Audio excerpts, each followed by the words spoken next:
Hello everybody, you are watching the channel Learn to Earn for Life. Let us go through some important definitions related to stability analysis in a power system. Stability, when used with reference to a power system, is that attribute of the system or part of the system which enables it to develop restoring forces between the elements thereof equal to or greater than the disturbing forces, so as to restore a state of equilibrium between the elements. This is the definition for stability. Let us go through the definition of steady state stability. This is the stability of the system under consideration, subjected to a gradual or relatively slow change in load. Let us go through the definition of transient state stability. This refers to the stability of the system subjected to a sudden large disturbance.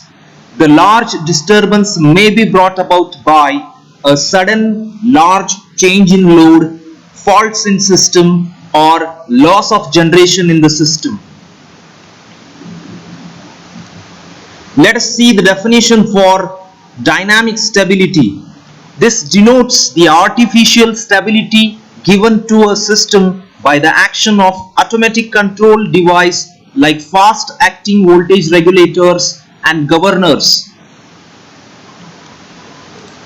Let us see the definition for steady state stability limit, that is abbreviated as SSL.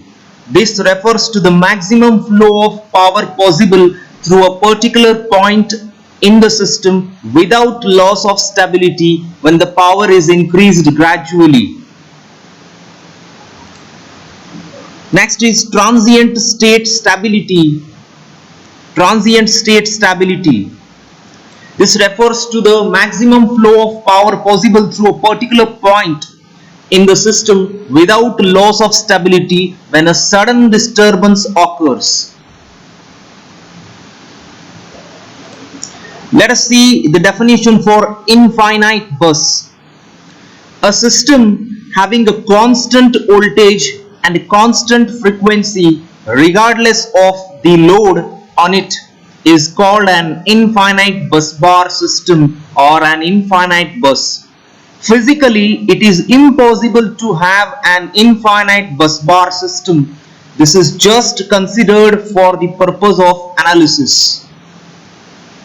Thank you for watching this video.